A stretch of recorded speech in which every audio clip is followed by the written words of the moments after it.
Hello, everyone. I have the privilege today of talking to Dr. Bhattacharya, who's been a very effective spokesman on the pandemic front during the COVID-19 crisis, both imaginary and real.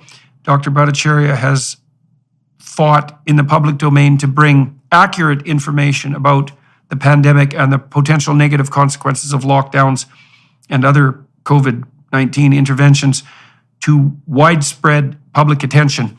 He is a professor and researcher specializing in the economics of healthcare.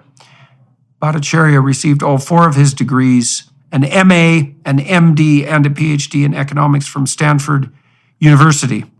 He is currently the director of Stanford's Center for Demography and Economics of Health and Aging.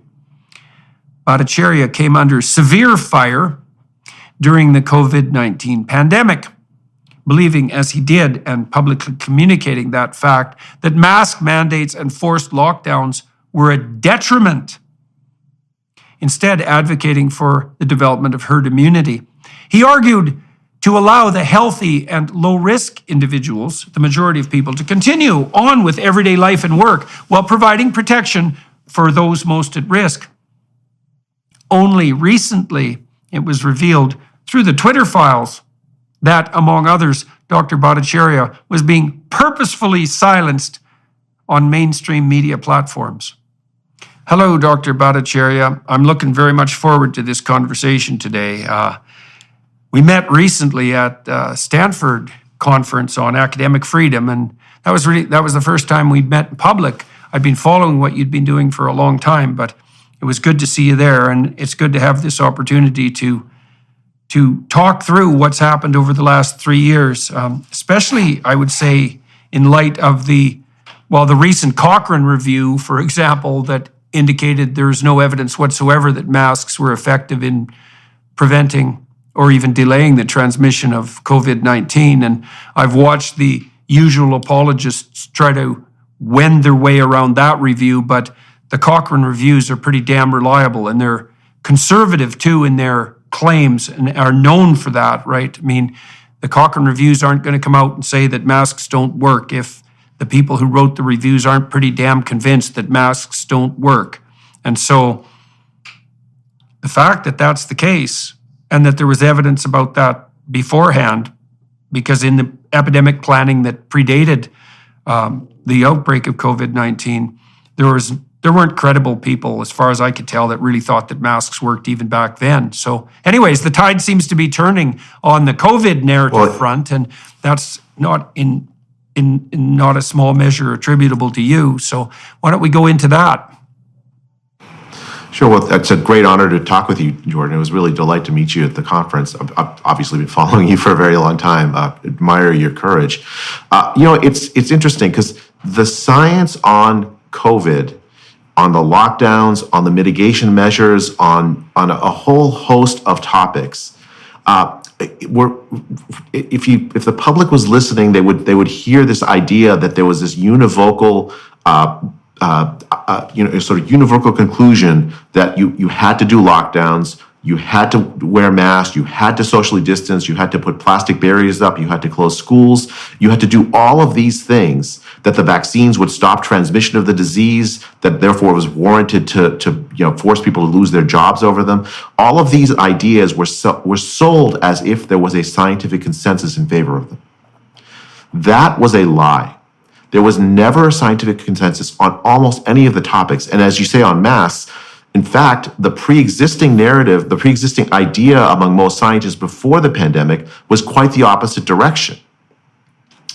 What happened was a relatively small group, a cartel almost, of very powerful scientific bureaucrats took over the whole apparatus of science, at least as far as the public eye was concerned, dominated the media, dominated the message to politicians, and as a result, we had a catastrophic response to COVID, and we're going to be paying the cost of that for a very long time. So let's dig into that, because it's so easy in the current political climate for discussion to become conspiratorial, right? And the idea of a cartel, well, that sounds conspiratorial. Now, I've been trying to think that through. And so A system of ideas can act like a conspiracy, even if it doesn't make itself manifest as a direct conspiracy, because a system of ideas has an internal, intrinsic ethos and view and implications for actions that unfold across time.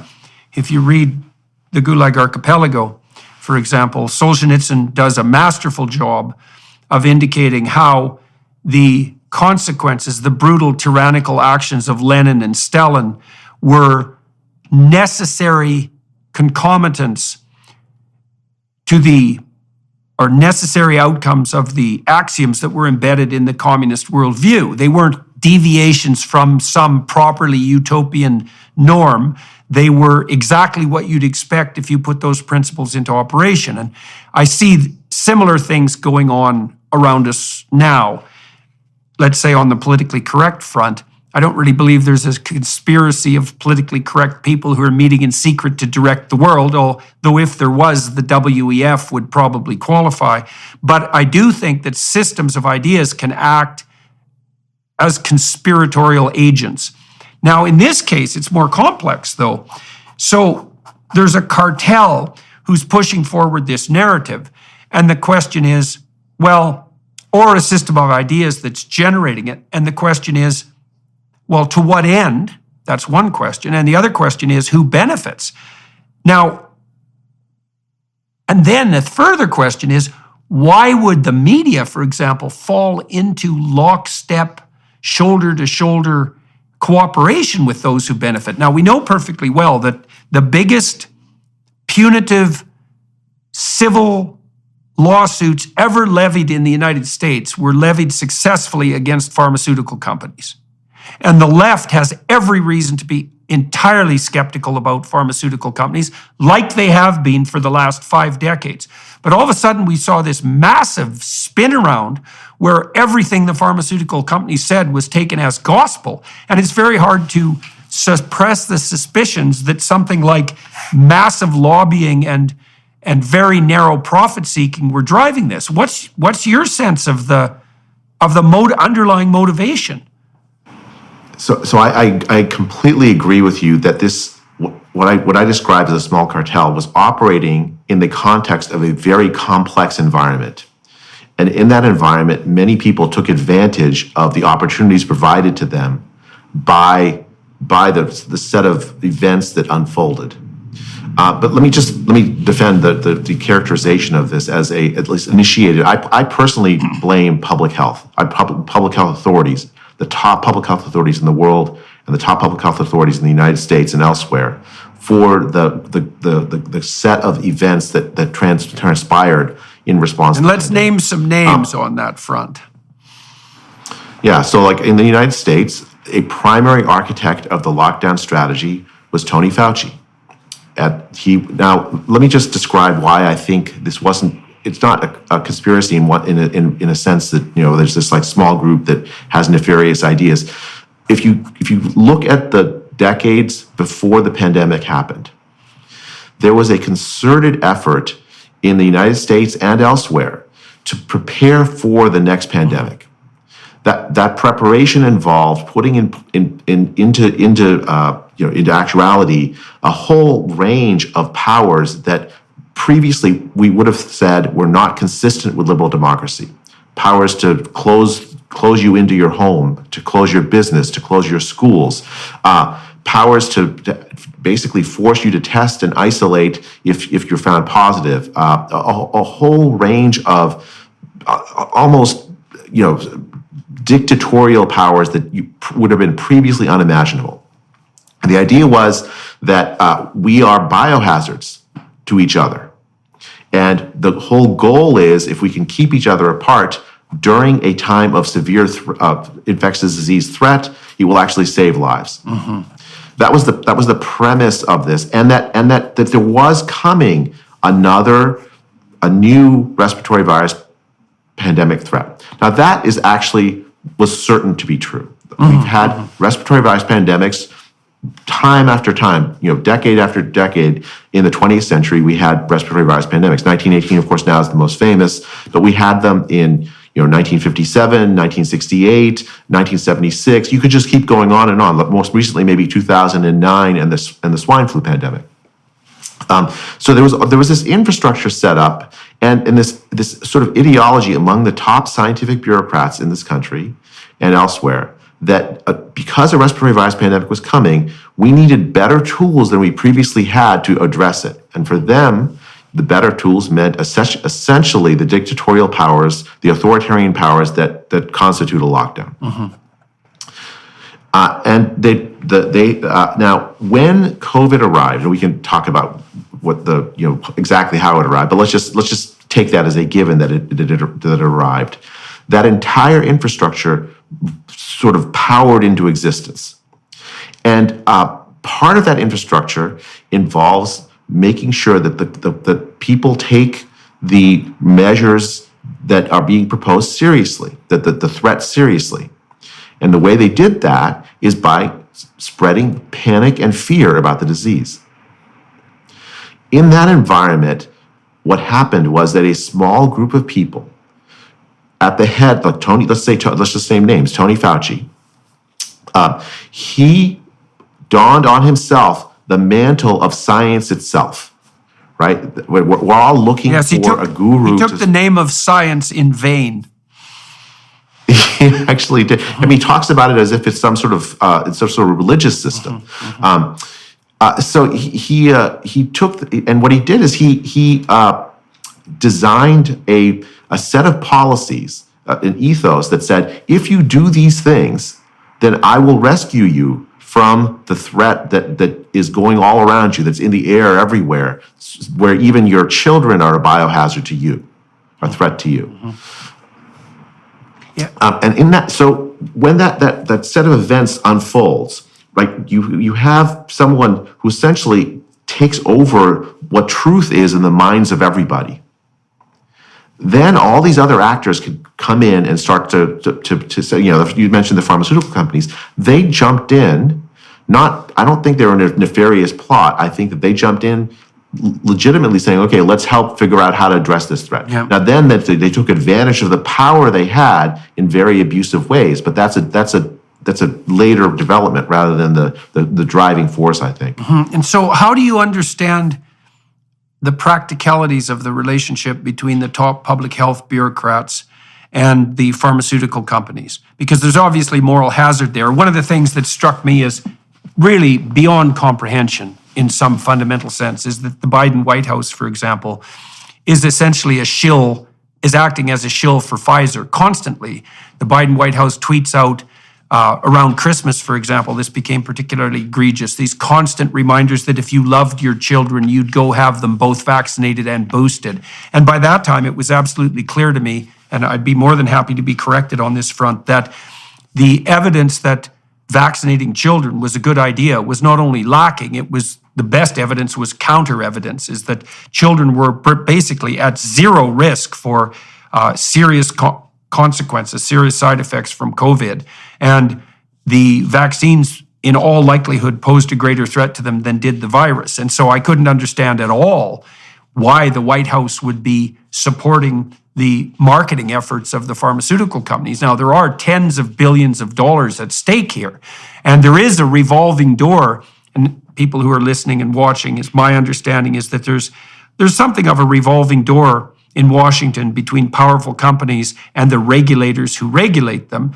Those regulatory bureaucratic positions aren't necessarily particularly well paid, and they don't last forever. And a lot of the people who occupy those positions are ambitious, and there's nothing necessarily wrong with that. But it's pretty damn useful to hire someone to work for you who was once involved in the regulation of your company, let's say. So there's plenty of moral hazard on that front. How do you understand the interplay, like the dynamic interplay between the public health officials, quote, who are there to protect us, and these entities operating behind the scenes who, do make products that are useful, but also have an iron in the fire that isn't necessarily completely aligned with everyone's best interest? Yeah, so I think the idea is that in war, a lot as possible and ethically permitted that would not be permitted outside of war, right? So that the same kind of principle applies here. So what you have, for instance, is in the U.S., that a former head of the FDA was actually on the board of Pfizer.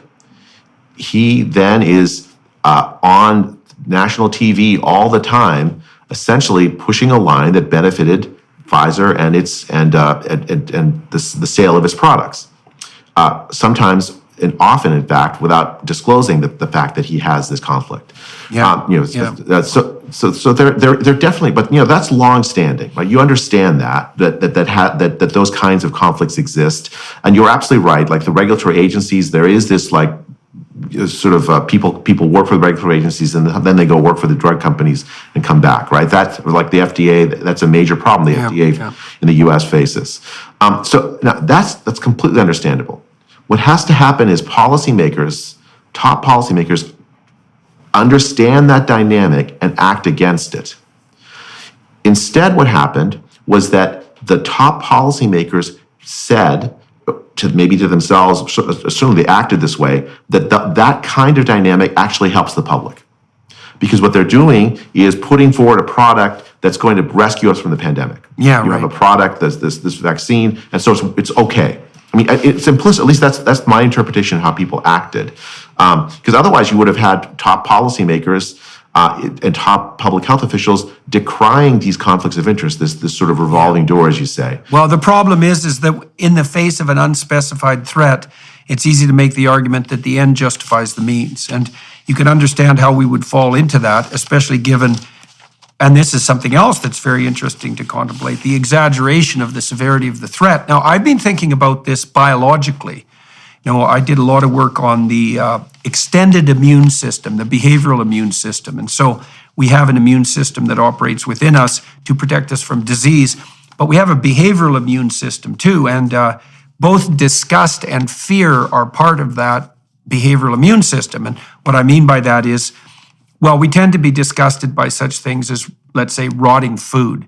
And the reason we're disgusted by it is because the rotting food is full of bacteria that produces toxins to keep us from eating the bacteria's food. And we're sensitive to that, so we stay the hell away from it. And so that's part of what protects us against pathogens. And disgust is one of the main mechanisms whereby that operates. And so what we saw happening was the use of fear, definitely, but also the use of disgust, which, by the way, is much more dangerous, because if you're afraid of something, you avoid it. But if you're disgusted by something, you burn it and destroy it. So if you start to leverage disgust in the political landscape, you're playing with fire. It's certainly what the Nazi propagandists were very, very good at, using disgust. And Hitler's anti-Semitic language, for example, is absolutely permeated with disgust metaphors. Purity of the blood, purity of the race, the cockroaches and insects that were conspiring against Germany. It's all purity language.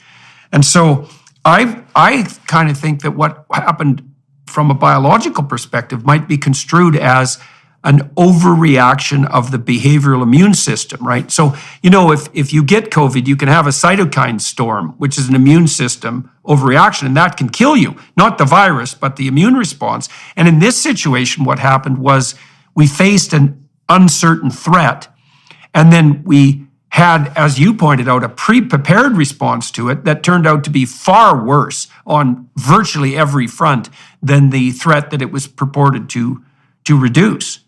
But that metaphor of a extended immune system overreaction depoliticizes it to some degree. We can think about that as more something like an existential threat, which is, how do we regulate our responses to unknown threats so that the response itself doesn't become more pathological than the threat? I think we're facing the same thing on the climate catastrophe front at the moment, by the way. And, people can differ in their opinions about that, but certainly systemic overreaction is a constant potential catastrophe. And then we rush to imitate a totalitarian state too, which was extraordinarily interesting all across the West in a mad, panicked, herd-like response to what? That's now what we're learning.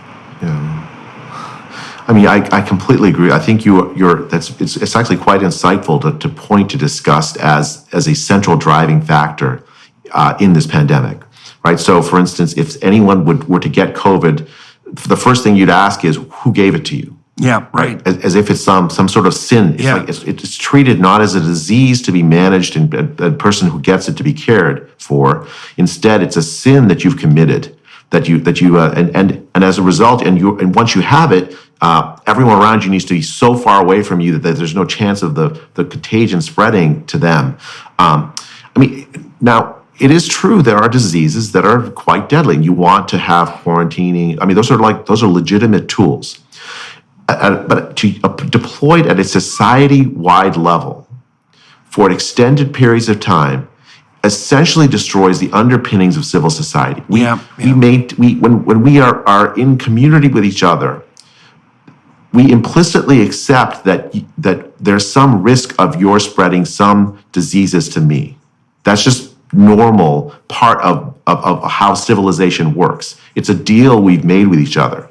Civilization tempers the inclination that we humans have toward disgust and transforms it into something where it's much more constructive. And you can absolutely have pathologies of societies where that disgust is allowed to spread and marginalize people. I come from Indian culture. The Indian society has struggled forever with this distinction of clean and unclean, with certain castes of people being. I think that is a normal feature of societies. Yeah, well, there's good work too on the political front showing that societies where infectious disease prevalence is higher, like genuinely higher, are also substantially more likely to have authoritarian political structures. And that and the correlation's like 0.7. This is not a trivial effect, it's a walloping effect. And some of that has to do with, well, exactly what you're describing, which is the distinction, the ritual and even sacred distinction between what's clean and unclean. And that does tie into bodily and physical purity, and then into a kind of metaphysical purity. And it's very difficult to keep those levels of analysis separate. I mean, the goal of public health has always worked to counteract that. Right. We tell people you shouldn't moralize a disease. You shouldn't treat a disease as if it's something that's morally wrong about the person that has the disease. With HIV, we learned that lesson, I thought. Mm-hmm. Yet during the pandemic, public health authorities leaned into this. They leaned into the idea that someone who gets COVID has committed a sin. They didn't say it out loud, but they acted that way. Now I said that there was a pandemic template, but that pandemic template is at odds with every other pandemic that we managed in the respiratory virus pandemic we managed the last century, right?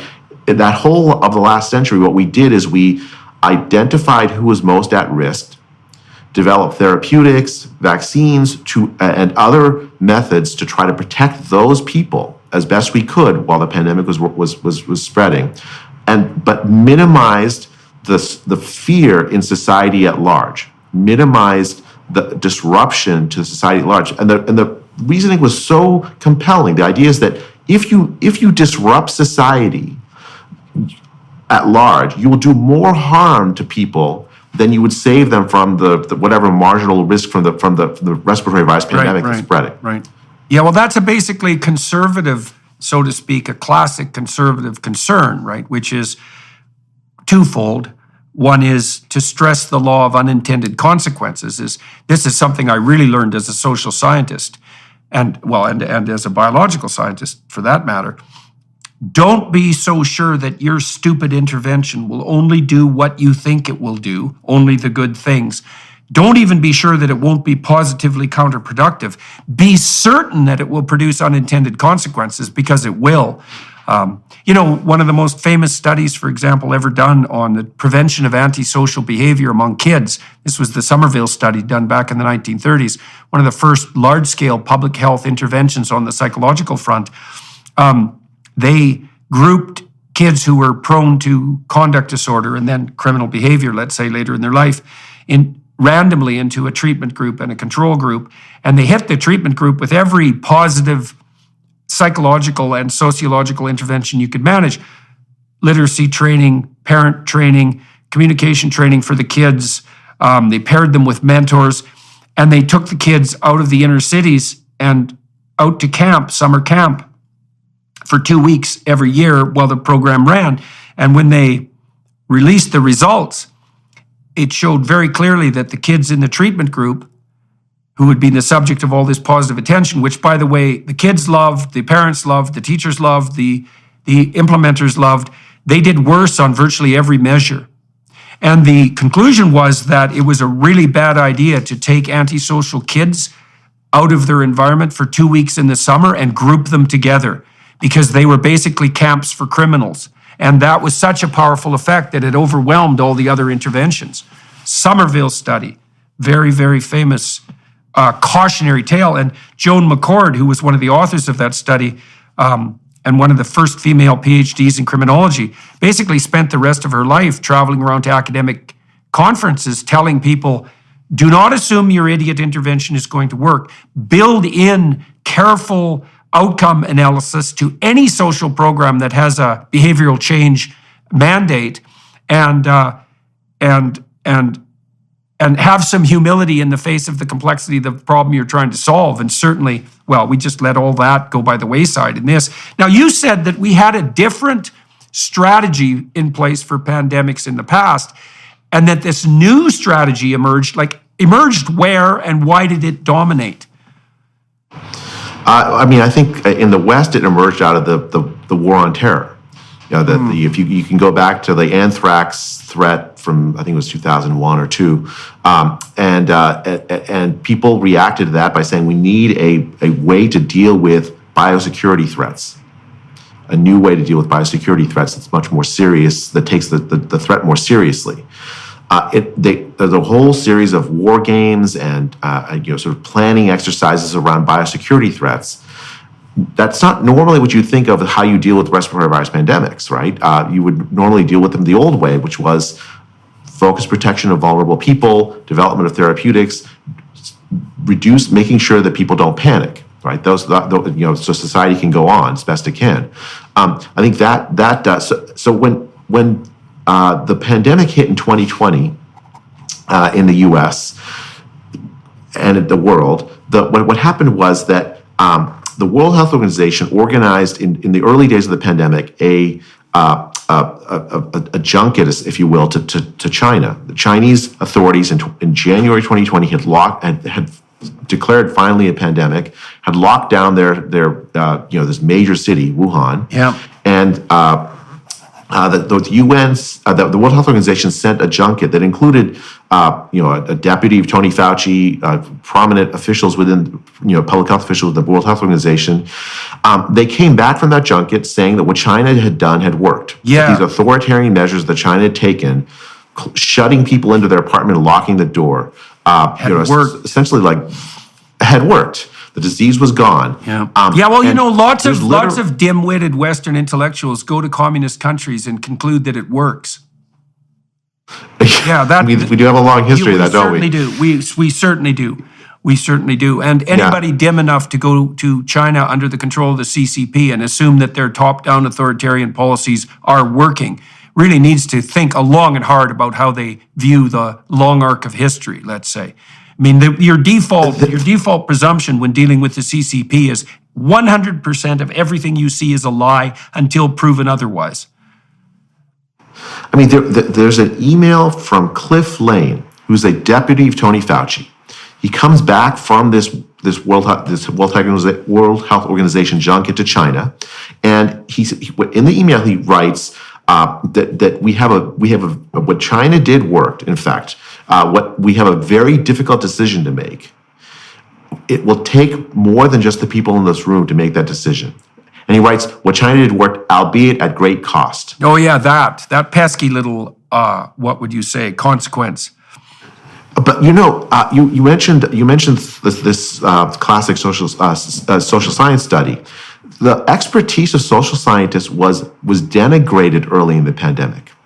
The question was, are you an epidemiologist? Are you a virologist? Are you a infectious disease specialist? Yeah. And anyone else with any other expertise was not relevant to decision making. Only the science itself had a say. Right. Oh, and as you said, the science, follow the science. It's like, well, okay, what do you mean here exactly? Because there's always a balance of risks if you're a sophisticated thinker. It's like, even if there's a pandemic, well, first of all, we better make sure that there is and that we know the scope, but there's 100 other considerations of risk that need to be simultaneously evaluated. And the way to protect yourself from that cognitive complexity, if you're a narcissistic leader and you want to, forge the moral pathway forward, is just to demonize anybody who adds any complexity into the argument. So we saw plenty of that. Exactly what happened. Yeah. It's exactly what happened. And anyone who has the notion of the law of unintended consequences, of trade-offs, of risk management in their soul, or in their training at least, they were excluded from the conversation, right? So you could say, look, this is going to really hurt the economy. And then what the response you'd get was, well, you care more about money than lives. And therefore you shouldn't do that. But the irony is that the economic harm from the lockdowns, with 100% certainty, killed more people and is still killing more people than the lives saved by the lockdowns, which I think are very few. Yeah, well, we're not done with that yet. We have no idea how many people the lockdown and the associated panic killed. That'll unfold over probably decades. Yeah, well, especially when you factor in things like the decrement in educational attainment that emerged as a consequence of the suppression of schooling, because that's a whole lifetime of decreased economic productivity. We'll be back in one moment. First, we wanted to give you a sneak peek at Jordan's new series, Exodus. I cannot tell you how frustrated I was about this. So my training is I have an MD and a PhD in economics. I do health economics for a living. I've been following for the last 2 decades this literature obsessively documenting the returns to education on the health of children during their entire lives.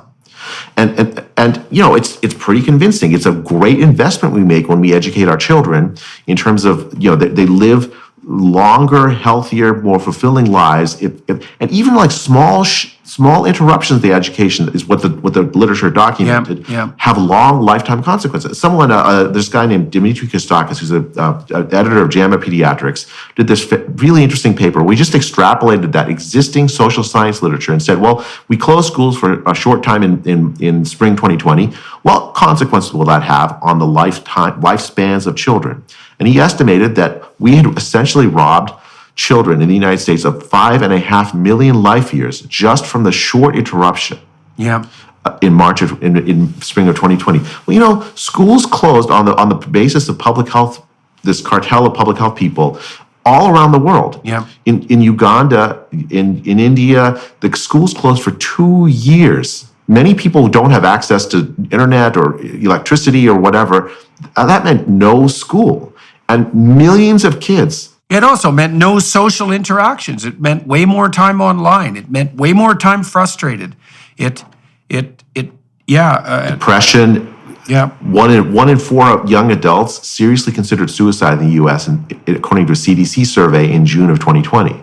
The consequences are just, the knock-on consequences were devastating. The UN World Food Program was yelling as loud as it could that there were going to be tens of millions of people on the brink of starvation as a consequence of the economic dislocation caused by the lockdown. Supply chain disruptions, absolutely. Yeah.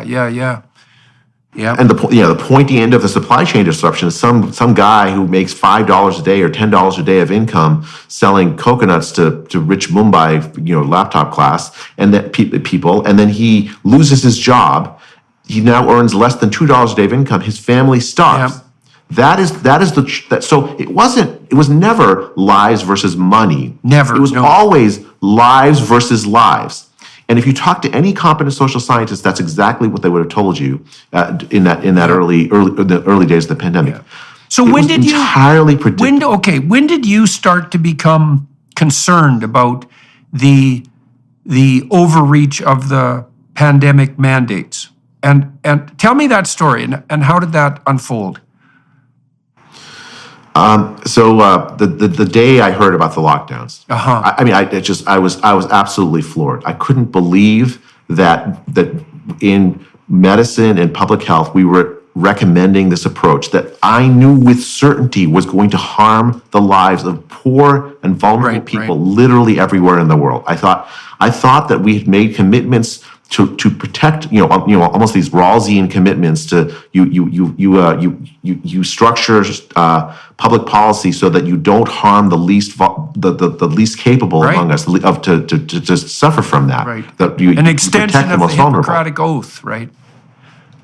That's what I thought exactly, and I thought, okay, well, that's the profession I thought I was in. Yeah. And then when the lockdowns were announced, actually, I had an argument with my boss, who's in Stanford Medicine, almost that very day, because his wife is the head of Santa Clara County Public Health, and we had this argument about whether lockdowns were a good idea on the eve of the lockdown. I just came away stunned. Like this can't. And I actually gave an interview to a Reuters reporter who was doing a story on what lockdowns would do to kids, to domestic assault rates, to alcoholism, to depression, opiate misuse, alcoholism. Yeah. So I gave an interview in like April of 2020, and I emphasized these knock-on effects. I thought they were certain to come. And I actually said in that interview that the lockdowns were very likely the biggest public health mistake we ever made. Oh yeah, you think it's a bigger public health mistake than the inverted food pyramid and the injunction to everyone to do nothing but eat carbohydrates till they weigh 350 pounds? Or no, you got to admit those at least compete for. There are a lot of sins to weigh, but this is certainly up there. Yeah. Just in terms of the catastrophic harm to poor people. And that's not done. We're not done with that. So everyone listening and watching needs to know that the catastrophic consequences of harm done to poor people are still unfolding. And God only knows what the end result of that's going to be.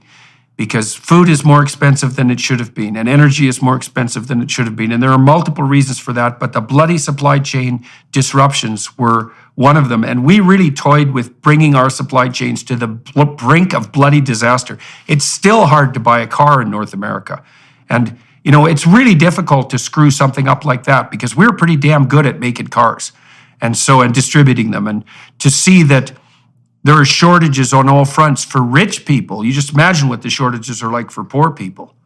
So yeah, the other thought I had early on was that we didn't actually know how deadly the disease was. Right. So in during the swine flu epidemic, there had been the early estimates by the World Health Organization was that the case fatality rate was 4 or 5%. Yeah. Just like they said with COVID. Yeah. But what happened in the swine flu epidemic in 2009 was a whole bunch of scholars ran studies called seroprevalence studies of measuring antibodies in the blood of populations. Antibodies specific to the flu virus that was floating around.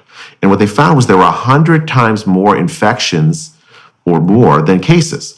Because the virus had produced a mild reaction in some people, generating an antibody, and they didn't go into the doctor. No one knew that they had the flu, or had the swine flu, and so the infection fatality rate turned out to be 0.01%.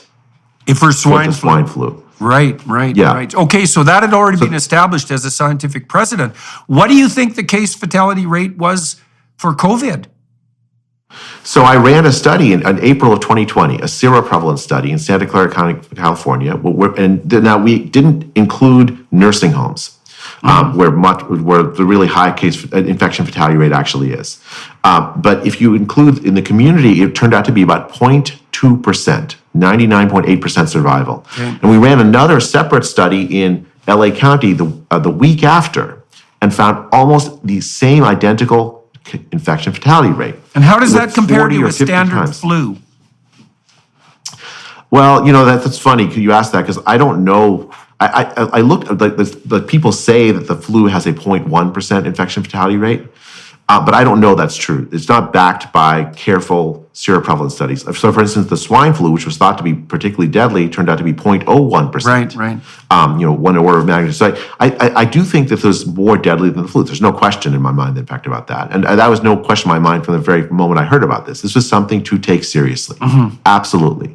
That 0.2%, while much less than the 3 or 4% that the World Health Organization is panicking people with, was still a very high number. And it's especially high for older people. Right. If you can think about it, it's like the risk doubles by every 7 years of age. So, I was 51 at the time. My mom, who was 82 or 81 at the time, what is that? Like 1, 2, 3, 4 doublings. My infection fatality rate was 0.2%. Hers was, 0.4, 0.8, 1.6, 3.2%. Right. So the proper response would have been to identify the genuine risk factors for serious risk of hospitalization, let's say. And as far as I can tell, these are what they are. And I would also appreciate being corrected. So age is a major one. Obesity is a huge contributor. Comorbidity, that hardly counts because, of course, the more comorbidities you have, the more likely you're to die of anything. But that still has to be taken into account.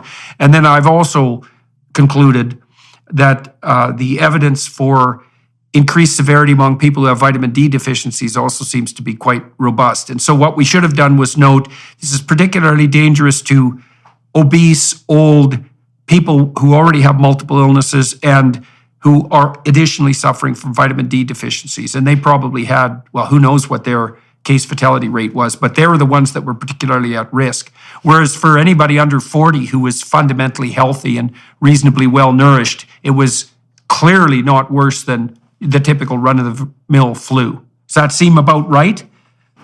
Yeah, I think I might modify the statement about the relative risk of the flu because I just don't know what that is. Right. But Fair enough. I think it's a very low risk for healthy young people. And I agree with you about the risk factors. But the key risk factor is age. Mm-hmm. So, for instance, obese versus non-obese, that roughly doubles your infection fatality rate. Every 7 years of age doubles it. Oh yeah, which compounds, right? So what you have is a disease. Like 80% of the deaths are people over the age of 65. Still, so what you have is a disease that is a very high risk to an identifiable population, and for the rest of the population. And the vitamin D, I agree with actually, although that's a little bit controversial. I don't know why it's controversial. It seems to me that the evidence is pretty clear on this. In any case, there's no harm in recommending. Easily accessible and harmless. How about that? Impossible to monetize. That's another problem. So. You just tell people to go out and have exercise. Like what? Yeah, like, in the sun. I mean, instead of being locked at home and not being able to go to a park, for example. Exactly. So like that. So having that as a modifiable risk factor would have been healthier. Would have produced health in other ways as well. Right.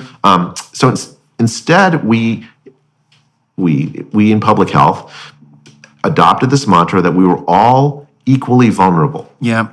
If I remember watching this press conference by this Rudy Gobert, who's a National Basketball Association player, NBA basketball player in the United States, and he had contracted COVID early in the pandemic, and he's a young man, very healthy, didn't appear to be particularly sick, but he gave this press conference where he just was joking around. He licked the microphone. Right? He was making fun of the clean and unclean trope that was starting to spread. And the whole world came down on this poor man, forced him to apologize, and you have to take the virus seriously. Even young, healthy NBA players who are at basically zero risk from dying from this disease have to grovel and apologize because they're acting like young, healthy people. Yeah, it looks like disgust demonization, that particular response. It absolutely is. And the idea was, the ideology was very simple. If we don't force everyone to take the virus as seriously as an 83-year-old person living in, with multiple comorbidities does, then they won't comply with the lockdown orders. What we asked young people to do was immoral. We essentially said, stop, sacrifice your life Yes, in order to save grandma. We weaponize the empathy that young people have against themselves. No, in order to produce a small decrement in risk to grandma. But that's the funny thing. It didn't really even protect grandma. Right, 80% of the deaths precisely. are still over the age of 65. Yeah. Like you have a disease that spreads very, very easily. And the lockdown measures, people can't really comply with them for extended periods of time, except unless you happen to be very well off and have a job that can be replaced with a laptop. Right. Then okay, maybe, but that's a very small fraction of the world population. Yeah. Maybe 20-30% of even of rich countries. Right. Okay, so you started to become aware of this back in March of 2020, right away, essentially, as soon as the lockdowns occurred. And so, and you talked about the first conversation you had with one of your colleagues who was involved in local public health, and you could see this miasma of paranoia and force spreading. And it was very concerning to you because of your epidemiological and economics training. And economists, at least, are trained to consider, well, multiple trade-offs in terms of value.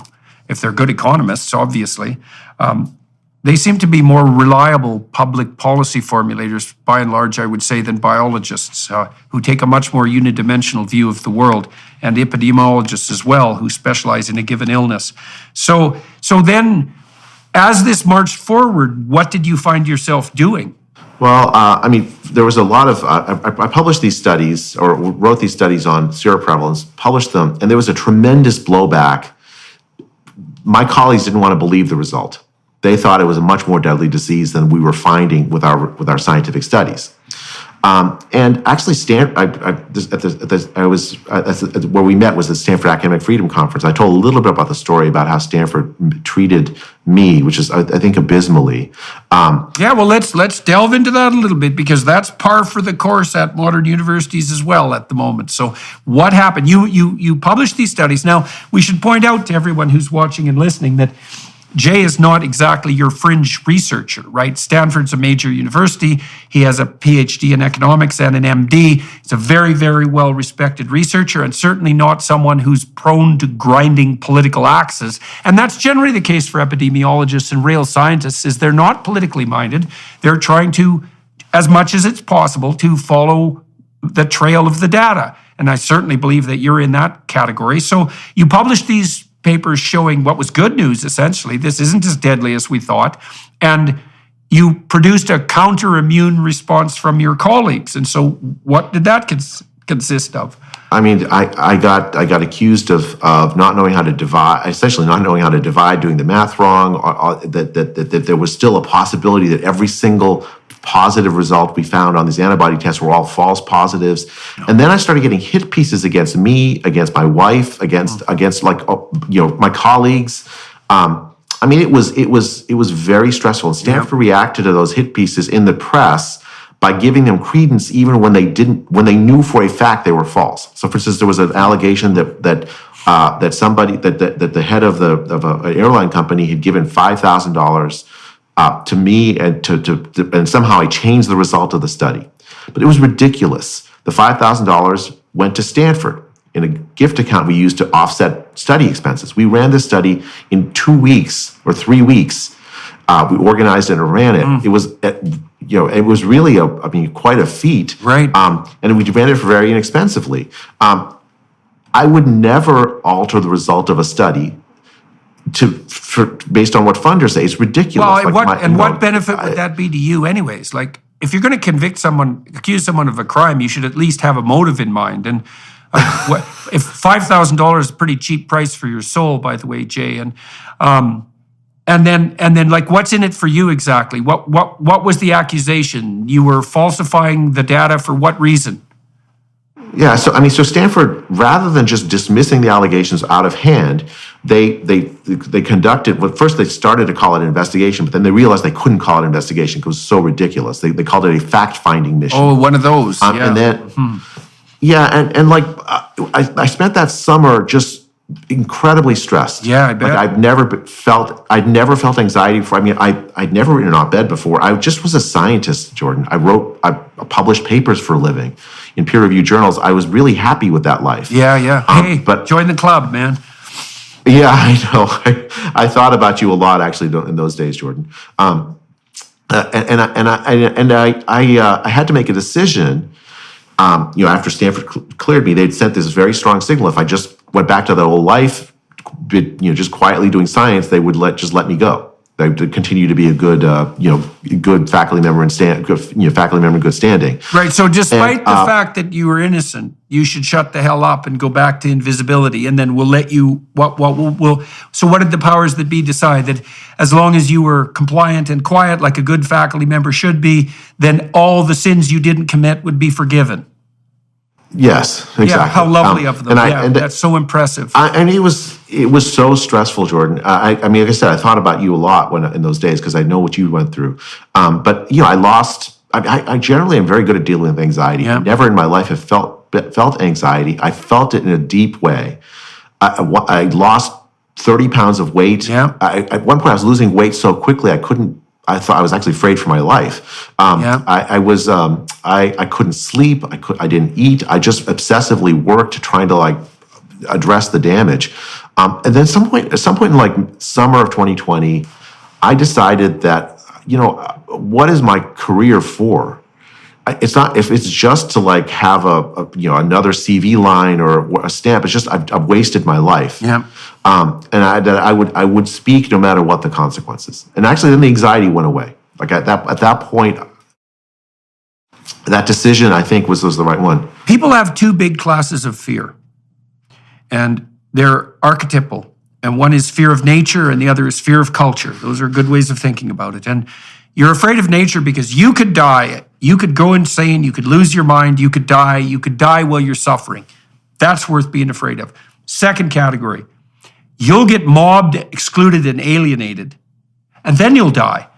And so and I've watched this with 200 people now who've been mobbed and betrayed by the powers that be, let's say. And every single one of them, with tiny exceptions, responds exactly the way you did, which is it's as if something traumatic in an unprecedented manner has occurred. And I've seen colleagues of mine who were, you said, for example, yourself, you weren't particularly prone to anxiety, fairly emotionally stable person. I've seen colleagues of mine who were the most solid people you could possibly imagine, literally hounded into the asylum by the forces of the mob. It's appalling. This demonizing cancel culture driven by narcissistic psychopaths. It's it could be the death of us all. It's really bad. And so your response is absolutely typical. It's interesting though, when you make that decision to flip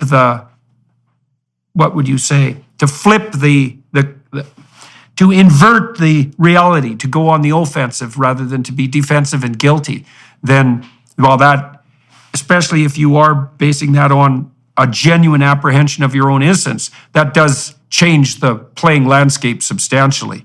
And so that happened to you when that was in the summer of 2020? Yeah, sometime in I talked to a friend of mine who's I've written with many times. I told him explicitly, I'm crossing the Rubicon. I don't care about my reputation anymore. My whatever academic reputation. I'm going to use what knowledge and sort of resources I have to say what I believe. Yep. Because I think that there are many lives at stake in the mistaken policies we've adopted, and I have had the background and the sort of the life story where I could actually try to make some difference on that. Right. Right. After that, it was just transformative. I mean, I also am religious, and praying actually helped a lot. But that's what were you praying it's for? The summer of 2020. What were you praying for? Just out of curiosity at that time. Just for clarity, for what relief from the anxiety, and then clarity for what I should do with my life. Yeah, well, one of the things that's worth knowing, and obviously you discovered this, is that there is nothing that will save you in a complex situation except the truth. Now, it might not save you as well, but there is nothing else that you have. And so when you're backed into a corner, well, first of all, you better scour your soul. But second, what you've got to defend you, if you have anything, is definitely words of truth, words that you believe to be the case. And so, and it's useful to notice that that can be on your side. And you have to, I don't know, the other thing I realized is if I'm living my life just for myself, it's hollow.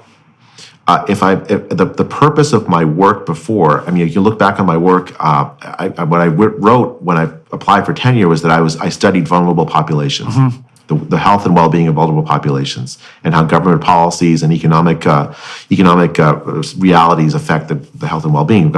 I mean, and if that's true, that means that what I studied was for other people. Yeah. That my actions and my was not inwardly focused, but focused on the people that I studied. Right. Well, so that means the crisis also forced you to really prioritize your values, because, and it's tricky as a scientist, and you see this when you're training graduate students, is that, well, you have to follow the science properly, and you have to be skeptical of your own results, and you have to be sure you're not publishing merely so that you publish, and merely to burnish your reputation, and the same thing with attending conferences. On the other hand, you do have to publish and you have to market and communicate.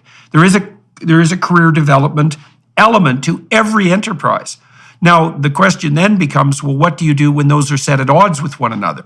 And the answer is, well, if you're tilting towards pathological narcissism, you sacrifice the mission for the message. And there's plenty of corruption in science that's merely a consequence of that. But when you're backed into a corner the way you were, then you have to really start to understand what that means. It's like, are you in this to do the good that hypothetically motivates the science? Or are you going to sacrifice that, apologize, kowtow, and hypothetically protect your reputation? And you're done as a scientist if you do that. I think you're done as an ethical actor. I think you're done as a human being. You are. And you don't protect yourself against the mob, because all that's happened is they've fundamentally emasculated you, and you've been eliminated as a credible threat. It's a very bad strategy.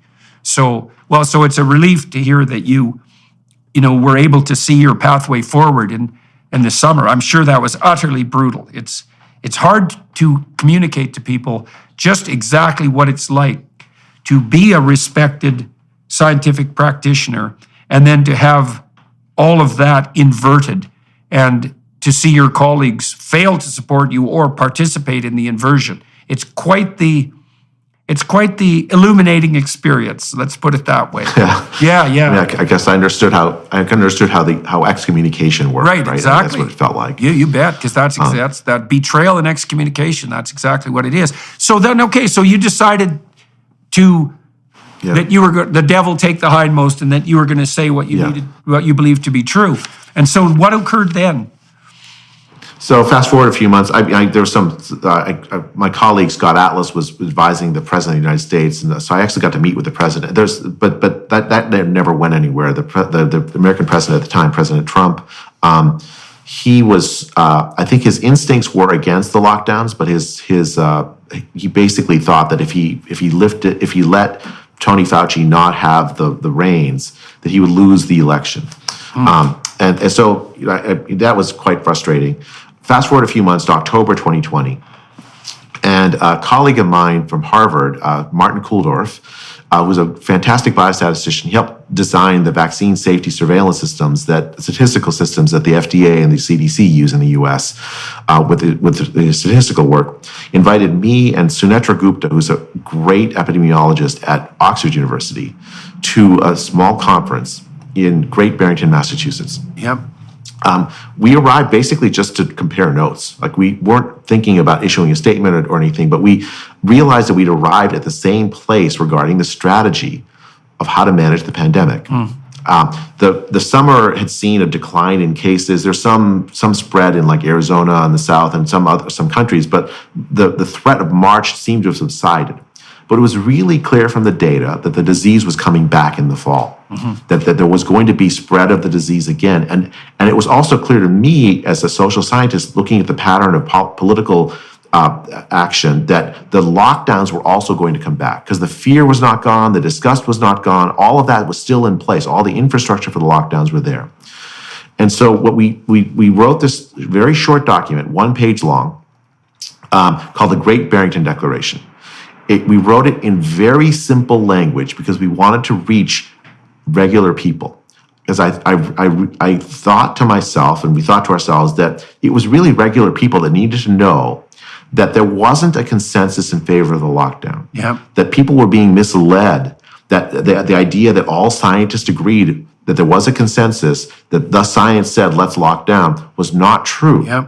In fact, many, many reputable scientists disagreed with that, and yet they stayed silent because of the fear of social ostracism, fear of, Tony Fauci controls billions of dollars of federal money for research. It's not just the money so that you can do your experiments. It controls the social status of scientists. You don't get tenure at a top university, medical university, unless you get NIH funding. Yeah. In the United States. So it's the social status as well as even more than the money itself. Well, it's not just the social status either. We should be clear about that. It's also your livelihood itself, right? Because so it isn't merely the fact that you want to elevate yourself up the status hierarchy. It's that you want to keep your job. And so this is nuts and bolts. This is nuts and bolts material here. Yeah, I was very ill when the Great Barrington Declaration came out, so I wasn't as, aware of everything that was going on as I might have been under different conditions. But one of the things I do remember, and I've been struck by this continually, is that while it was demonized and put off to the side as the work of essentially like scientific outsiders and extremists. And what's so interesting about that, I found this repeatedly because I've talked to a lot of reprehensible people over the last few years, such as yourself. And I found that even though I know as well as anyone how easy it is for people to be demonized for their views and how often that's purely an invention of psychopathic narcissists, very often, trying to score points at the expense of someone's reputation. It's still the case that even the smallest slur in relationship to someone's professional reputation is enough to make even me skeptical about who I'm talking to.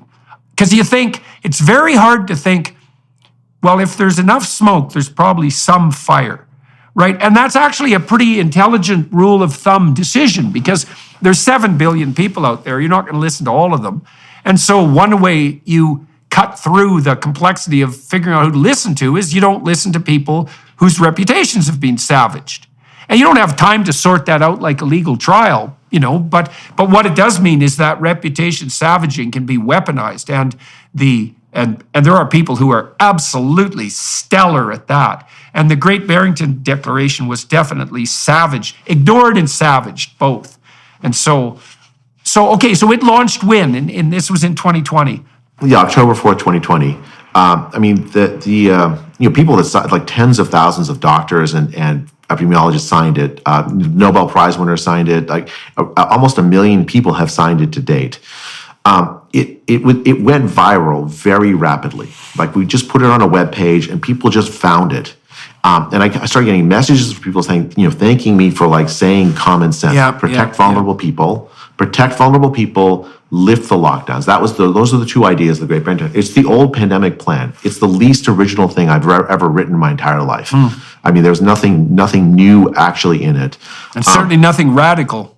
I didn't think so. But 4 days after we wrote it, the head of the National Institute of Health, Francis Collins, wrote an email to Tony Fauci calling the three of us that were the primary co-authors of the declaration fringe epidemiologists. Right.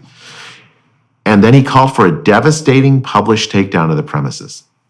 I started getting hit pieces written against me in the New York Times, again in the Washington Post, a whole bunch of other. The CBC hosted a panel of scientists who savaged us as wanting to let the virus rip and kill grandma. Well, thank God for the Canadian Broadcasting Corporation. That $1.4 billion of government subsidy a year and a 1.9% market share.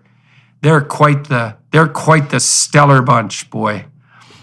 The level of propaganda was remarkable. I was calling for focused protection of vulnerable people. I was calling for a conversation among public health people how better to protect old people who were dying in droves as a consequence of not being protected by the lockdowns. I wanted how you protect old people is complicated, right? So it depends on the local living circumstances of each person, of the old people in the community. The answer in Alberta, in Canada, is going to be very different than the answer in Southern California or something. Right. It's just going to be very different. All those pesky complexities. Yeah, well, you need local public health who know the living circumstances to participate in that discussion. Think creatively about how to protect older people when you have this highly infectious respiratory virus pandemic going on. Instead, we were demonized. We were told that it was impossible to protect older people without a lockdown. That the lockdown didn't protect older people. It hadn't in the spring, and it didn't protect them in the fall, and did continue to not protect them. So it essentially, they closed the top of the federal public health bureaucracy closed the minds of public health against the possibility of focused protection by demonizing us, right?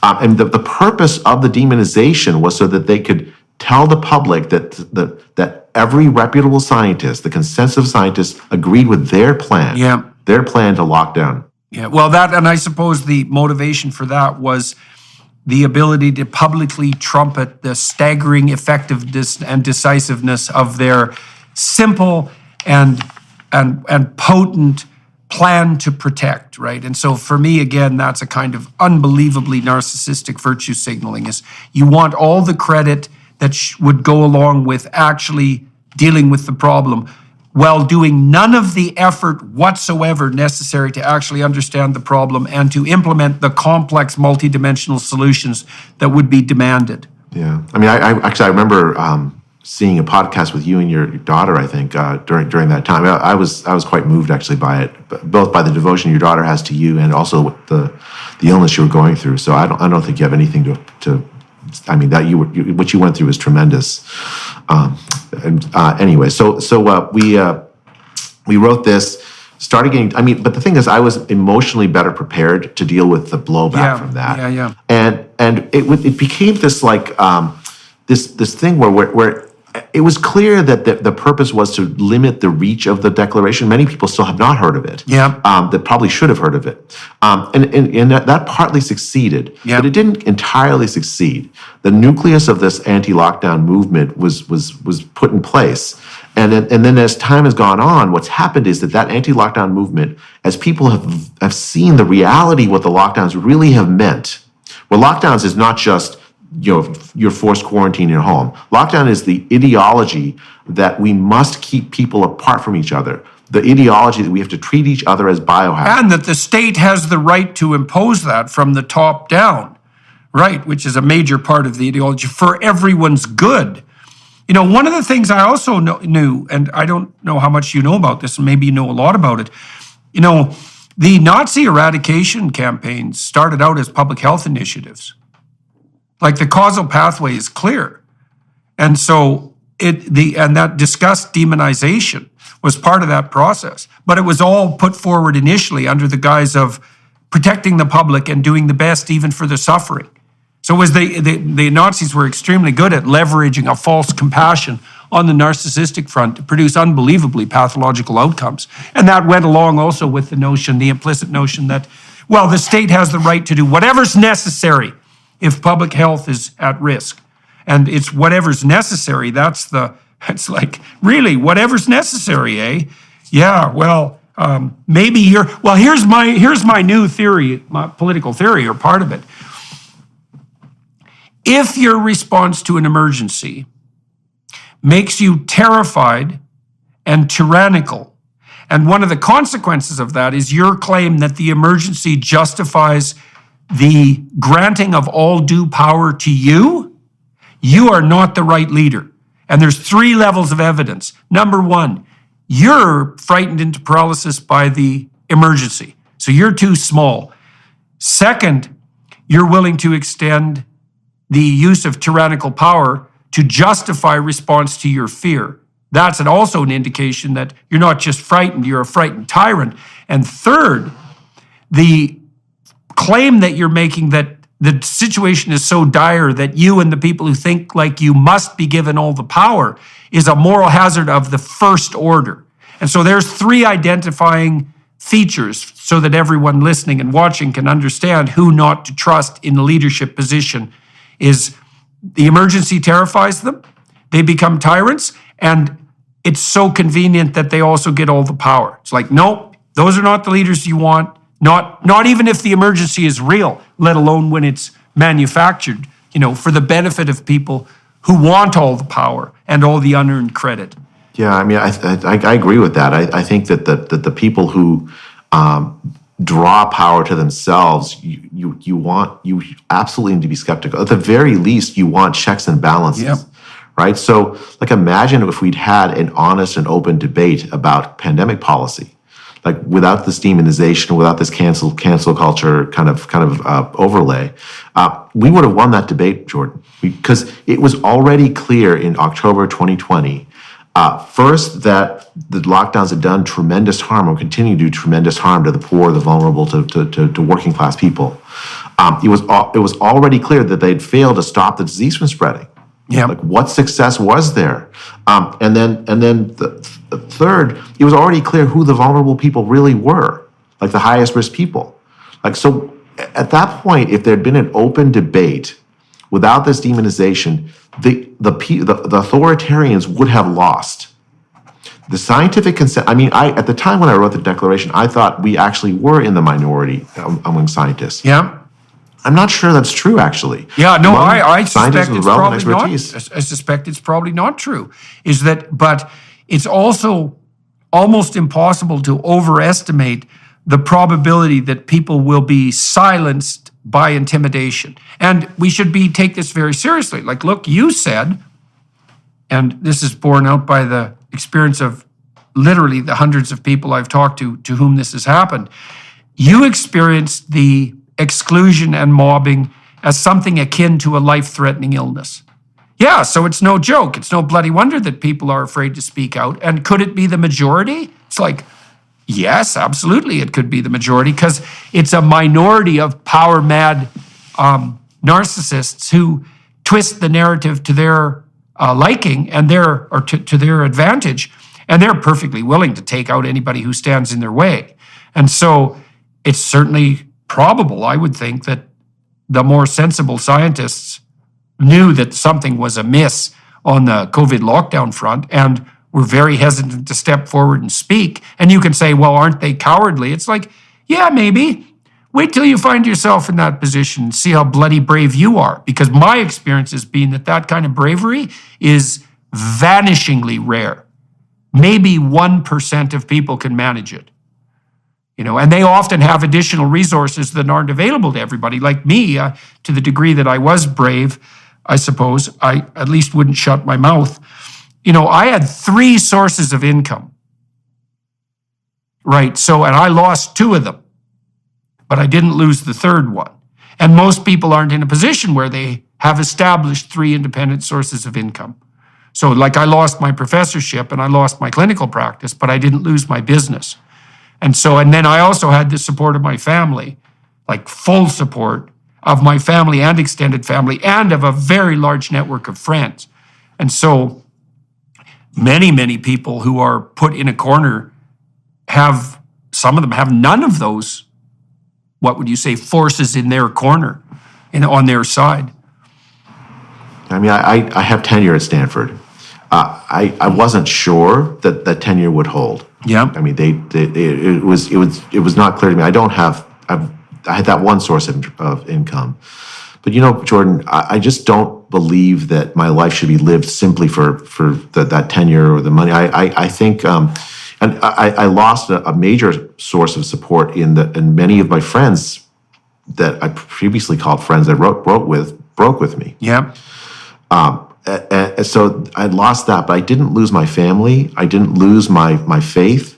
And what I found in compensation was this tremendous community of people that saw what was happening and that found what I was saying meaningful to them. yeah, I mean, it's hard to convey to people how much that meant. Yeah, right. Like it really made me feel like that what I was doing was worthwhile. Probably for the first time. I mean, it's fine to get CV lines with published papers in fancy journals, but to actually have that move people to action, to give them the ability to speak up when injustice is being done. There's something you can't replace it. Yeah. Well, I guess that's the reward. That's the reward you accrue for having undergone the trials of exclusion and mobbing, right? And that ability to ally yourself to the degree that you're extraordinarily careful and fortunate with what you believe to be true. Yes, and that's definitely something worth. Well, there isn't anything that's more worth discovering than that in some fundamental sense. Now, let's talk for a moment about, you said that, the Barrington Declaration was marginalized and demonized, both of those, with some success on both fronts. And I would say yes, with some success, but not with entire success. But let's also talk about how your communication on the public front was thwarted. So I've been watching the Twitter trust and safety, the former trust and safety executive, Yoel Roth, being roasted over a slow fire or maybe a quick fire in Congress with a certain degree of satisfaction. And it's clearly the case that social media enterprises, and Twitter, the most egregious among them, perhaps, although we don't know what happened at Facebook, et cetera, you were definitely persona non grata on the social media communication front. And so what do you make of that? And how did that unfold? Yeah, so I joined Twitter in August 2021. I mean, I never had a Twitter presence. In fact, I told my assistant professors and graduate students, don't join Twitter, just write scientific papers for a decade. Yep. So there was some irony in my joining Twitter. What I found was that I felt like it gave me a voice. Right? I joined I immediately got 100,000 followers. It was actually kind of it felt like I could have a platform. Yeah. But I would write messages, and it would get attention of my followers, but it never went outside of my followers. And I wondered about that. When Bari Weiss wrote her Twitter files expose, what she found was that the day I joined Twitter, I was put on a trends blacklist that guaranteed that my tweets, and I joined Twitter for one purpose, essentially to communicate to the public the ideas of the Great Barrington Declaration, to criticize public health when it was warranted, to criticize public health, to propose alternate strategies for managing the pandemic, and to help create a community of people of scientists and regular people who would then have some tools to oppose authoritarianism where they were. Yep. Public health authoritarianism where they were. That was the purpose of joining Twitter. And then also to convince people that didn't necessarily agree with me or just didn't know my message that I had something reasonable to say about these topics. So to be on a trends blacklist, essentially what it meant was that I could not actually, even though it looked to me like I was accomplishing something with Twitter, and I was with my followers, but I wasn't accomplishing the broader purpose for which I had joined Twitter. Yeah. The purpose for which Twitter exists, actually, I think, is to allow that kind of communication to happen at scale. Yeah. I have to say, I have mixed emotions about Twitter. It is an incredibly powerful tool, Jordan. As you know, you reach political leaders, you reach journalists, you reach other scientists, in a way and you reach regular people in a way that's not possible with any other platform. I think in the right hands, it is a great force for good in society. Yeah, but it's also a place where, what would you call it? Petty tyrants can run roughshod invisibly behind the scenes. And we've certainly seen no shortage of that on Twitter, despite the fact that the legacy media, damn their calloused souls, seem to have no interest whatsoever on sharing the revelations that Musk has made public about the unbelievably backbiting maneuvering that went on underground continually on the Twitter landscape. So it's really pernicious, when you're subject to the authoritarian constraint of your communication in a manner that's actually invisible as well as lied about. It's really something pathological. And so What's your understanding of how your communication was restricted on Twitter? So I actually got to go visit Elon Musk and see Twitter headquarters, and they showed me they have a system called Jira, where you have your own account. I had my account, and they would have sort of marks on my account for like what the restrictions were. Literally, it said the words "trends blacklist." That trends blacklist, I don't believe Twitter put in place on its own. I believe that was the result of the American federal government essentially asking Twitter executives to suppress. And now, why do I did you say trends, Trends, or trans? Trends, Trends. Okay, trends. Blacklist. Yeah, okay, trends blacklist. Got it. Yeah. So did that mean you couldn't prevent my trend? tweets from trending? Right. Got it. Correct. Got it. So that meant you couldn't go viral, essentially. Anything that you did. Yeah. That's right. Right. Like How sneaky. My followers And you think that there was collusion between Twitter and the federal government, and this would be the public health bureaucracy, essentially, designed to stop you from being able to communicate your expertise. Let's be clear about that. Yeah. Your expertise. So I think a lot of governments did this, but certainly the American government did this. They adopted this strategy of limiting misinformation in social media settings. Misinformation. And the way they did that, yeah. the way they did that is they garnered the cooperation of social media companies by essentially by threat, right? If you don't do this, we're gonna regulate you out of existence. Yeah. That started with this like national security issues around election issues and national security issues, but I think it bled over into this pandemic management. Russia collusion, conspiracy, fraud. Yeah. And so like and it bled over into this into like communication about health risks and COVID. Right. And so like the Surgeon General of the United States had an initiative where he wanted to root out information. Tony Fauci has an email with Mark Zuckerberg from the very beginning of the pandemic, where Zuckerberg essentially offers him, it's redacted, but from the context, it's pretty clear, some capacity to limit what you can post, people can post on Facebook, to limit misinformation. The social media companies were in regular contact with the federal government, receiving instructions about what to suppress and in many cases who to suppress. Yep. Regarding specifically, information about COVID, I know this because I'm part of a lawsuit that the Missouri and Louisiana Attorney General's offices have brought against the Biden administration. Yeah, right. And that lawsuit is uncovered. We deposed Tony Fauci. We deposed, I think Jen Psaki is going to be deposed. A whole bunch of like very prominent figures in the. When is this going to unfold? It's been going on for like 9 months now. I mean, hopefully we'll get some decision in this coming year.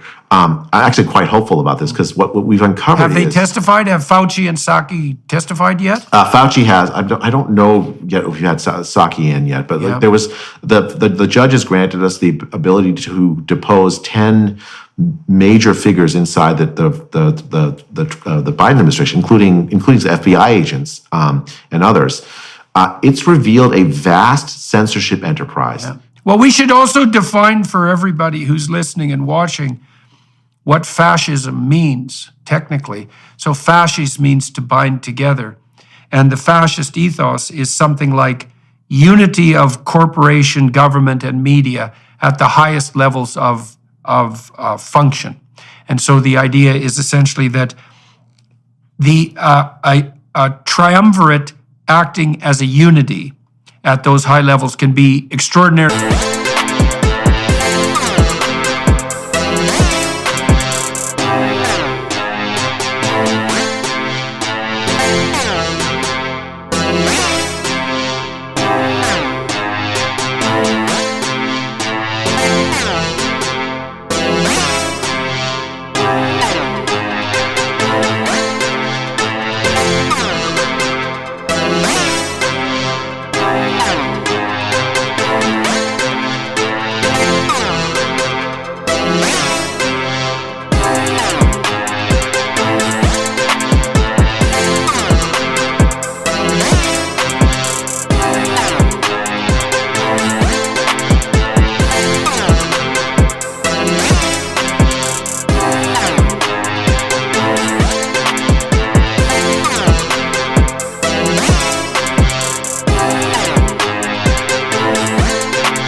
efficient, and if it's benevolent, there's the rub, then it can march forward, with unparalleled success. And you get people like our appalling Prime Minister admiring the CCP, for example, for its ability to move forward on the environmental front without, paying attention to such niceties as, let's say, Parliament and public opinion. And that's that delusion of fascist efficiency. And the thing about United Systems is they can move very, very quickly when they need to, and that's well and good if they're moving in the right direction. But the right direction is hard to determine, and if they're moving in the wrong direction, then God help us all. And this collusion between the social media companies and the security apparatus and the broader media world, which is still occurring because they won't cover the Twitter files, is fascist in the highest order. And it's definitely a threat to the integrity of, well, I would say proper governance worldwide, but certainly proper governance within the United States. It's appalling beyond belief. I think part of the reason the public hasn't woken up to it, this is certainly true in Canada. Canadians would rather believe, for example, that the trucker convoy was run by MAGA-inspired American Republicans who wanted to destabilize Canadian democracy, which is what our bloody Prime Minister told them. They would actually... Jordan, they had bouncy houses. They had bouncy houses for kids. I mean, they had like Sikh music, and it was like... Well, there's a huge coterie of Sikh truckers in Canada. Yeah, well, Canadians would rather believe that, though, that this was a conspiratorial enterprise motivated really by and funded by MAGA Americans. This is the Canadian narrative. Most Canadians still believe that, 51%. And the reason they still believe that is because it's easier to believe that than it is to believe that you can't, that your leaders, Chrystia Freeland, Justin Trudeau, Jagmeet Singh, are compromised entirely by their globalist utopian agenda and lying about absolutely everything, and that you can't trust the legacy media anymore.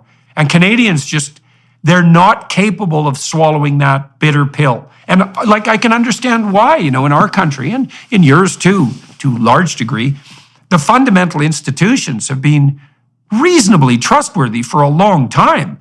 And then to understand that, no, you have to now go out and you have to go and ferret out the truth, and that there are conspiracy-like actions proceeding on all sorts of domains. It's like, well, it's no wonder people can't go there with ease. Yeah, I don't want to believe it either. Well, right. Until I see it, I'm gonna assume the best of people. But when you see the federal government acting in this way, in direct violation of fundamental commitments to civil rights, like free speech, it's just there in emails in black and white, the way that they convey it, it's as if it's so obvious that they're doing the right thing. Oh yeah, we just suppressed this because we didn't want people to be harmed by this bad information. Well, how do you know this information is bad? Well, this is the question. Like, I now virtually instantly distrust anyone who uses the word misinformation or the word disinformation. It's like, I see you think there's some gold standard by which factual information can be revealed, that its validity can be revealed. That's just self-evident. You can set up some fact-finding committee that can just differentiate between the true facts and the false facts. It's like, why do we need the scientific enterprise then if it's so bloody obvious? And why is there political discussion? Well, no, there's misinformation, and we need committees to deal with it and to suppress it, which they certainly did at Twitter. Jordan, it's a new dark age, right? That was the feature of the old dark age, was that there was a high clerisy that could unerringly distinguish truth from falsity, and suppress falsities for the benefit of the public at large. Right, that is the age we are currently living in. Yeah, well, it's a degenerate theocracy, right? But running itself under the guise of a kind of rampant secularism. It's really something to see, and it's so interesting. Maybe we could touch on this in a minute. I knew 10 years ago that the woke types in the universities would go after the STEM fields, and everyone thought at that point that I was being conspiratorial and paranoid. And I thought, no, I know how scientists work. Most of them are obsessively focused on their narrow specialization. That's not an insult. That's their job. That's their job, is to be 80 hours a week focused on that specific issue, to understand it deeply and communicate that to the rest of us. More power to them. But it means that they don't have a political bone in their body, especially the real scientists, especially in STEM. And so when the woke political mob of narcissists comes for them, they won't have a hope of resisting. And, well, obviously that's exactly what's happening. In the California system now, UCal system, 80% of applicants to STEM positions are rejected on the basis of inadequate diversity, inclusivity, and equity statements. You see that Texas yesterday, the University of Texas, revoked its commitment to requiring DIE statements as a precondition for employment, and then, of course, denied that they ever had such a policy in place to begin with. I mean, they're just the de facto loyalty oaths. I mean, that's essentially definitely what they are. Like you're. I mean, it's a statement of faith that you belong to this particular faith tradition. Yep. With documented by the DEI statements. I mean, I think it's one of these things where, like, I never imagined that the free countries of the West would come to a situation where the basic civil rights, checks and balances of power, all these like norms of liberal civilization that I thought everyone agreed with were actually in question. I mean, you saw it earlier than most. I certainly, before the pandemic, I would have thought of them as annoying, but I wouldn't have thought of them as an existential threat. And now I've really come around. The other thing we could think about too here is that we don't want to underestimate the pervasive attractiveness of this set of ideas. I mean, it devastated Eastern Europe, Russia, and China. And that's still going on in China. It's still going on in North Korea. I mean, these are attractive ideas. They promise universal brotherhood. They promise an egalitarianism that is not only impossible to produce, but would be horrible in its realization, but that looks on the surface extraordinarily attractive. They appeal to a kind of domestic ethos too. Ben Shapiro said to me one time, he said, well, at home, I'm a communist. And what he meant by that was that in his family, he has children, it's to each according to his need and from each according to his ability. And that might work perfectly well in the domestic environment, in a limited manner. But as a scalable political enterprise, it's a complete bloody disaster. It's not obvious why. It's just obvious that that's the case. And, when I grew up, we had the Soviet Union as evil example of this woke pseudo-communist ideology, and that kept everybody in check, but that threat diminished substantially in 1989, and it allowed these ideas to hold sway once again in the West, aided and abetted by idiot intellectuals, especially on the literary criticism front, but that's just pervaded the institutions of higher education like mad. But we need to give the devil his due. I mean, these ideas hold sway over the minds of hundreds of millions of people, because they offer attractiveness on the utopian front that's not easy for conservatives or classical liberals or scientists to mitigate against, with their insistence on individual autonomy and responsibility and the importance of tradition and the necessity of rational inquiry. Even communities, I think communities are incredibly important, like thick communities where people are embedded and they draw support. Like even people who think like that should be opposed to these ideas, because these ideas destroy communities. We need to have checks. I mean, let's go back to our discussion about lockdowns. What did lockdowns do other than destroy communities? It's not an individual thing to say, individualistic to say that lockdowns are a bad idea. They destroy the communities that provide support for the poor. Right. And the poorest communities, the other thing too is that, look, for all you leftists who are listening, all 15 of you, and this is why I like people like Russell Brand and to some degree Joe Rogan. It's like, why do you believe, if you're on the left, that fascist collusion at the highest levels of power is going to serve the communities that you might even rightly be attempting to serve? The genuine leftists, and I've known many in my life, say labor leader types, who are trying to give a real voice to the working class, and that's a necessary thing to do, and to push back against the gigantism and excess of the corporate world. That's a valid thing to do. Why in the world would you think that this top-down collusion between government, state, and media is in the interests of the people that you purport to serve? It's a preposterous notion. I've encountered many people on the left, like the honest left, who joined the anti-lockdown movement. Sunetra Gupta, who wrote the Great Barrington Declaration, for instance, is famously on the left. So I think that there is a tradition within the left that is solidly devoted to basic liberal ideas, just as there is on the right. And I think that's the coalition that will win. And the lockdowns, the whole strategy we followed to drive the pandemic at least for me, has just brought me to a realization about how unimportant other kinds of political designations are. Democrat, liberal, Democrat, Republican. I mean, really, the key unifying thing is this.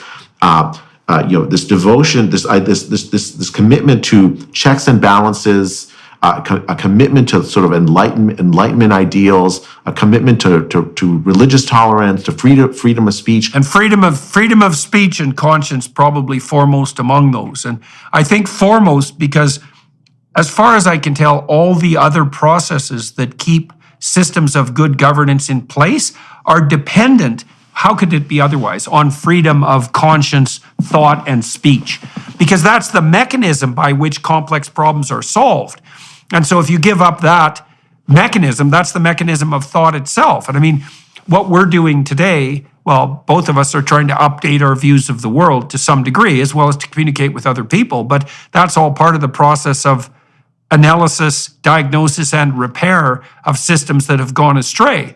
And unless you can engage in that freely, then they just go more astray. And the consequences of that, as we saw with the lockdown and are continuing to see with the lockdown, the consequences of that are, well, we'll see how cataclysmic they are. I thought, for example, that part of the reason we're in a war with Russia is probably, perhaps, and maybe this is only 10% of the problem or less, world leaders weren't getting together and talking because of the lockdowns. It's like, I don't know how often the president of the United States and the leader of Russia should get together and talk, but never is definitely the wrong answer. And if you think you can do that electronically and do it successfully, you're naive and careless beyond, what would you call it? Beyond forgiveness, beyond the requirement for forgiveness. So, and I think it extends not just to like great, top leaders of countries, but also just to regular interactions with people. Like a lot of the fracture of communities like just take my own example, like the friendships that have been broken. If we'd actually been meeting with the other faculty members regularly, just because we ran into them on the office building. I just find it hard to it would have been much more difficult to demonize me.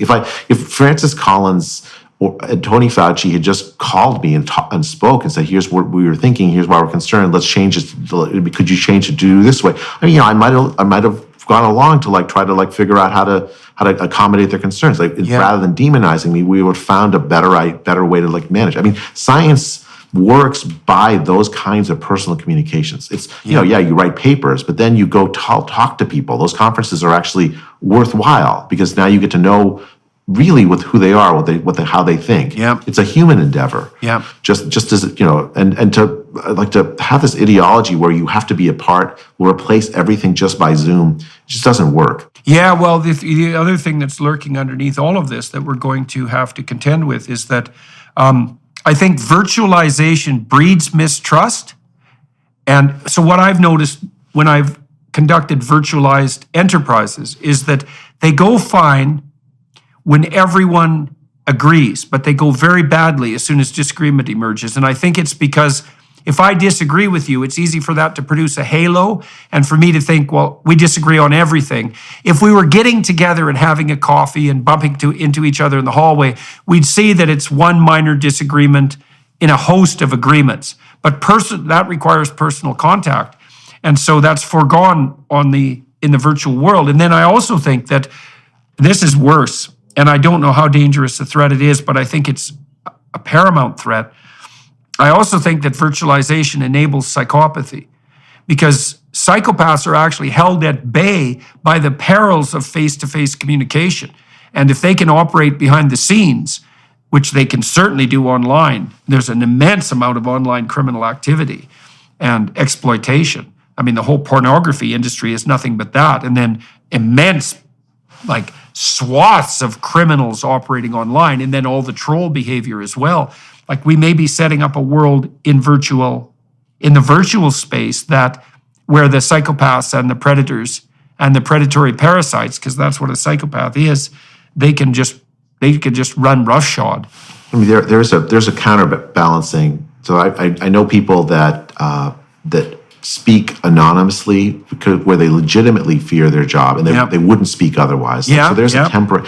So I don't know how you manage that. I don't either. Maybe you authorize. It's a complicated problem. But I hear you. I mean, it is one of the costs of going online, going on Twitter. Oh yeah, you're subject to tremendous calumny from like random people. It's unreal. I mean, I don't know. I've just like, I think that was happening before I went on Twitter, though. I mean, just in the minds of some people, or the reputation destroying mechanisms of some people. It's just I view it as like, at least I'm in a position where I can speak and get my message out. Yeah. And if they're gonna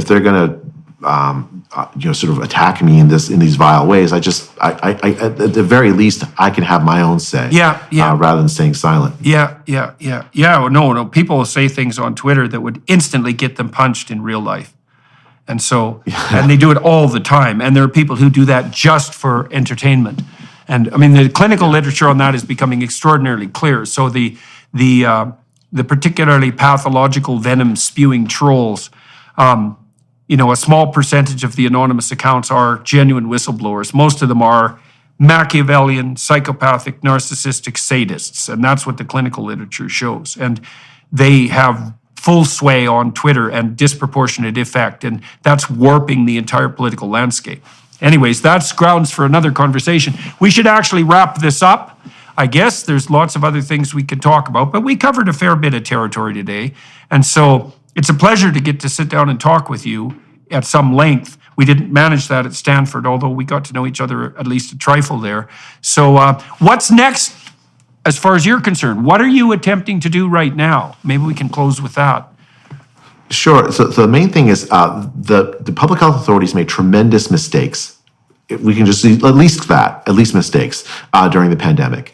The public deserves a full accounting of what decisions were made, who made them, and why. There needs to be an honest COVID commission on the order of like the 9/11 commission that honestly looks at these and answers these questions. So I've been working on a document called the Norfolk Group document. You can go to norfolkgroup.org and find it with a bunch of my colleagues, where we've set an agenda. It's just questions that a honest COVID commission would ask.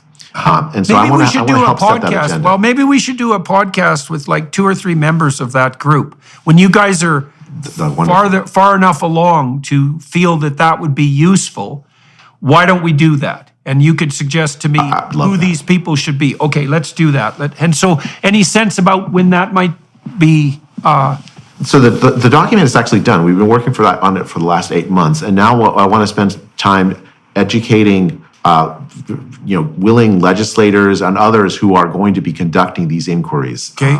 So in basically in every country, so right now the next step I think is we're going to try to get it translated into multiple languages, and try to contact commissions that are already starting to form, parliamentary inquiries or commissions that are already starting to form, so that they have these set of questions in front of them that they can ask. These are reasonable questions, like what was the basis for deciding that the children should have the vaccine? Yeah, I'd like to know the answer to that question for sure, because I just can't figure that out at all. We just lay out the evidence. Yeah. we just lay out the evidence. Say, but why, why didn't the randomized trials for children for this vaccine have as a clinical endpoint the prevention of hospitalization or death? Why did it only have antibody production as the there's a good endpoint? one. I mean, like things like this. Yeah. Why weren't So we the have- trials we have like hundreds required of- to produce all-cause mortality as one of the outcomes? An excellent question, Yeah. because that would have helped us understand what better to do with the vaccine. Yes. So I mean, like, anyway, so we have like a just, it's, on 10 different topics. Why were the schools closed? What was done to mitigate the harms of school closure? Things like this, Yeah, right? So yeah. questions that need to get answered. The public deserves an answer. And the goal is, at least my goal is not necessarily indict anybody or anything in terms of like criminally or whatever. My goal is so that we, in public health, understand the right lessons, reform, repent even, and then so we don't ever do this again. Yeah. That we respect civil liberties next time. I think the outcome of any honest process will be that lockdown will be a dirty word, that we will shudder in horror whenever we hear it, and anyone that proposed it will be seen as a charlatan. Yeah. And I think that is the ultimate outcome of any honest inquiry. And I'm working toward like making sure those honest inquiries happen. Yeah, well, amen to that. Okay, so for everyone watching and listening, I'm gonna talk to Jay for another half an hour on the Daily Wire Plus platform. I usually walk people through a bit of a biographical discussion about how their career unfolded and how their meaningful interests made themselves manifest in their life. So that's on the Daily Wire Plus platform. For all of those of you who are watching and listening, thank you very much for your time and attention. Dr. Jay Bhattacharya, thank you very much for talking to me today. It was a pleasure to walk through all this, I suppose, a strange sort of pleasure to walk through all this dismal material with you, but to see it laid clear in the manner you managed it, that's extraordinarily helpful. And so, and thanks to the crew here in Minneapolis, Minnesota, for helping me out today to make this happen. So good to see you, Jay. And well, we'll talk again when the Norfolk Group project is ready to accrue some additional public communication. Thank you, Jordan. A great honor to talk with you. Good to see you. Hello, everyone. I would encourage you to continue